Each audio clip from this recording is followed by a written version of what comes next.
Good morning student. आज का हमारा टॉपिक रहेगा कक्षा 12वीं व्यवसाय अध्ययन के अंतर्गत आज हम पढ़ने वाले हैं अध्याय 11 आपके विपणन प्रबंध। इससे पहले मैंने आपको विपणन के कार्य, उसमें मिश्रण, विपणन मिश्रण, है ना, ये सब पर क्या क्या था अध्ययन कराए थे हम लोग।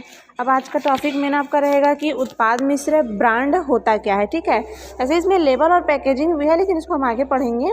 अभी मुख्य रूप से हम जो पढ़ने वाले हैं वो केवल आपका है उत्पाद मिश्र और आपके ब्रांड। ठीक है, इसको आज हम लोग पढ़ने वाले हैं। तो चलिए स्टार्ट करते हैं कि उत्पाद मिश्र और ब्रांड होता क्या है। तो देखिए, उत्पाद मिश्र जिसको बोला जाता है कि हम लोग प्रोडक्ट मिक्स बोलते हैं। ठीक है, तो देखिए होता क्या है। तो देखो, किसी एक संस्था, समूह या उत्पादक द्वारा जिन जिन वस्तुओं का क्या किया जाता है, उत्पादन किया जाता है, उन सभी का योग टोटल लिस्ट ऑफ प्रोडक्ट मतलब उत्पाद मिश्र प्रोडक्ट मिक्स कहलाता है। ठीक है, अन्य शब्दों में से हम कह सकते हैं कि उत्पाद मिश्र से आशय किसी संस्था द्वारा क्या किया जाता है, विपणित किए जाने वाले उत्पादकों की पूर्ण सूची से लगाया गया है। ठीक, अब देखिए एक प्रकार से इसमें हम एग्जाम्पल से समझ सकते हैं। जैसे आपका हो गया साबुन, powder, blade, toothpaste, cream, nail polish आदि वस्तुओं का उत्पादन करता है या उनका विक्रय करता है।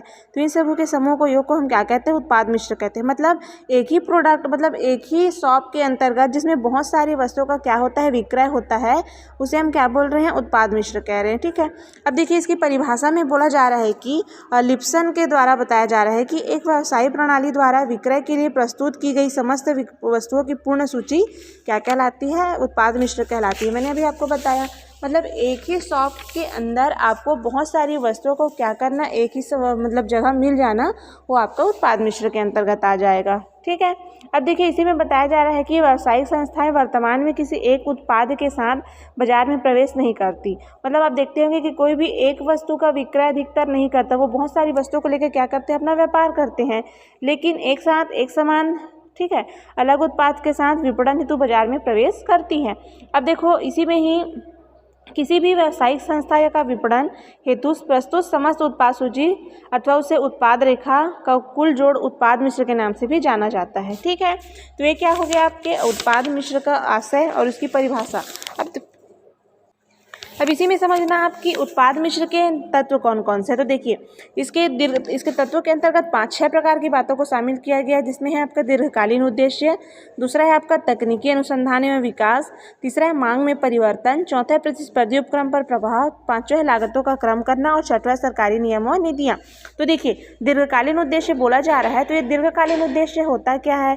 तो देखो किसी संस्था के दीर्घकालीन उद्देश्यों का उत्पाद मिश्र से परस्पर संबंध रहता है। क्यों रहता है, क्योंकि इन उद्देश्यों में यदि कम या अधिक लाभ प्रदान करने वाले जो उत्पादकों के लिए लंबे समय तक की एक रीति क्या की गई है, बनाई गई है। क्योंकि उत्पाद मिश्र का आकार प्रारंभ से ही एक सा होता है, लेकिन जब कम लाभ देने वाले उत्पादकों से विपणन से हटाया जाए आवश्यक होगा, तब उत्पाद मिश्र का आकार क्या हो जाता है, छोटा हो जाता है। ठीक है, ये हो गया उसका उद्देश्य। दूसरा इसका निर्धारित तत्व के अंतर्गत है तकनीकी अनुसंधान एवं विकास।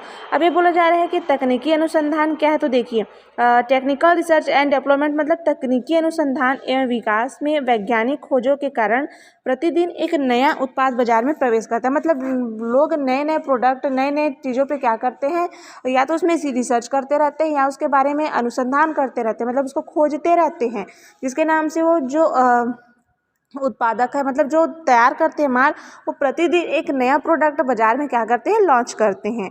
अतः तकनीकी अनुसंधान, खोज और विकास के कारण उत्पाद मिश्र प्रभावित होकर क्या होते जाता है, परिवर्तित हो जाता है, मतलब उसमें बदलते जाता है।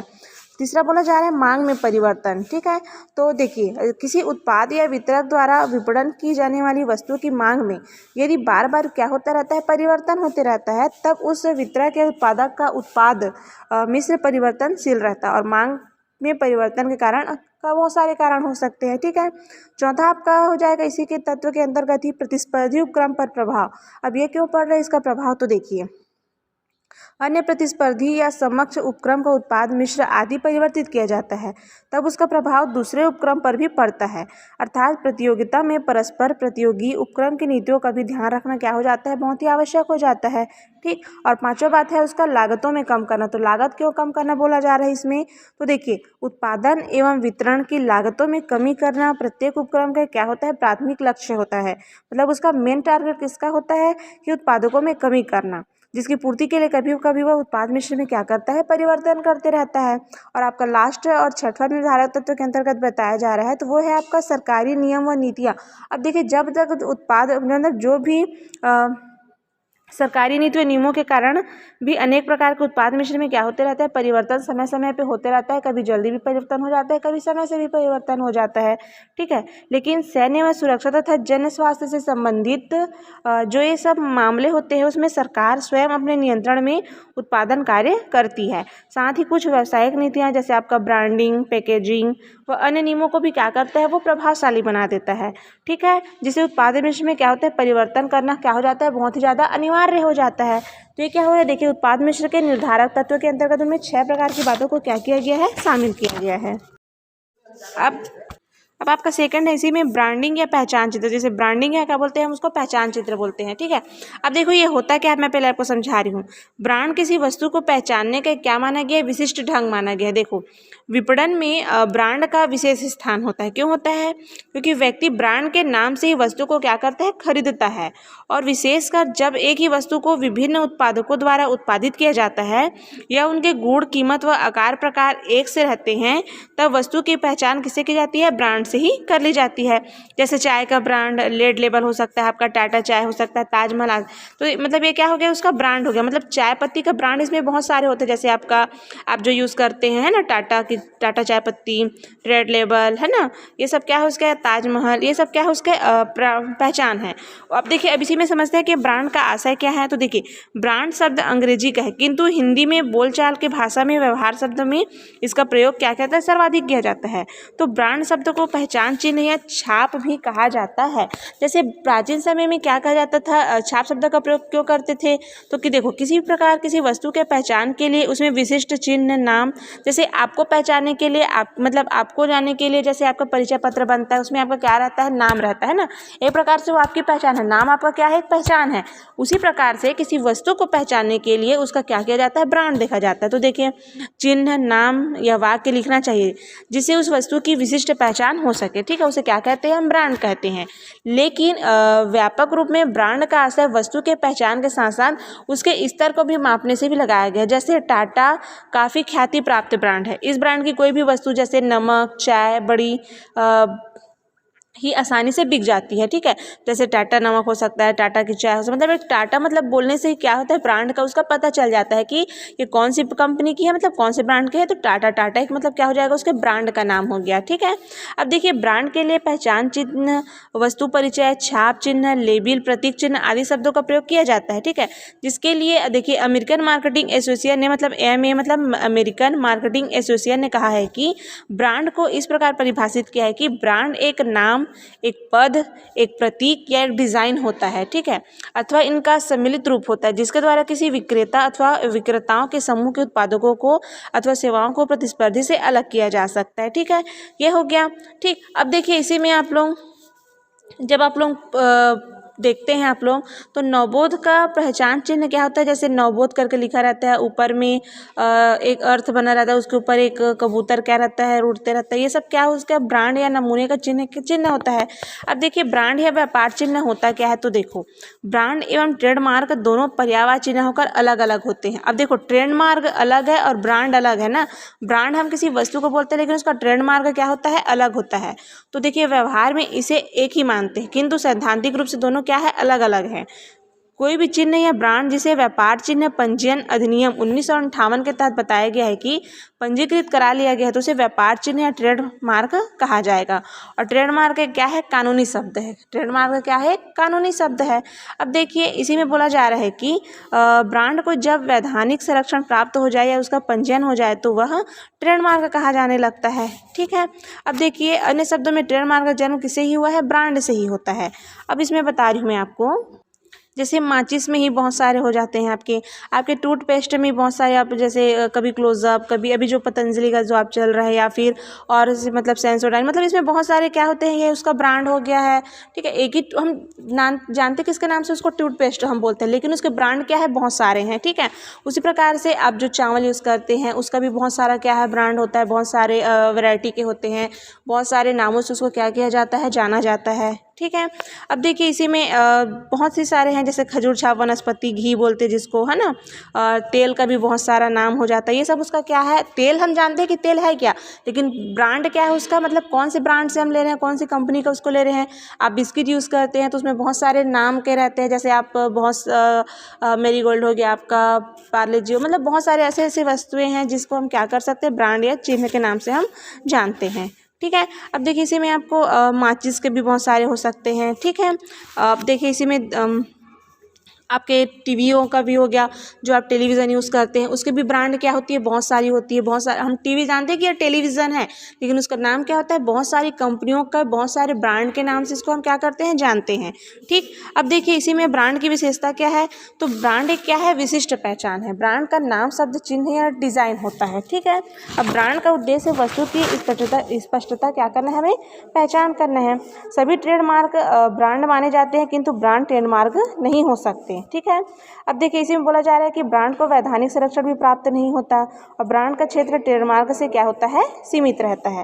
तो ये क्या हो गया आपका ब्रांड की विशेषताएं। देखिए इसी में मैं आपको समझाती हूँ कि एक अच्छे ब्रांड की क्या क्या विशेषता हो सकती है, मतलब एक अच्छे ब्रांड के लिए ध्यान देने योग्य वाली बातें कौन कौन सी है। तो देखो, जब एक निर्माता या उत्पादक अपनी वस्तु के ब्रांड के लिए कोई नाम या उसका चिन्ह या कोई छाप या वाक्य चुन सकता है, इसके लिए वो क्या रहता है, स्वतंत्र, पूर्ण रूप से स्वतंत्र रहता है कि उसको कौन से चिन्ह देना है, कौन से नाम से रखना है, उसको क्या नाम रखना चाहता है। ये निर्माता क्या रहता है, पूर्ण रूप से स्वतंत्र होता है। लेकिन किंतु ब्रांड से वस्तु और निर्माता की क्या होती है, पहचान होती है।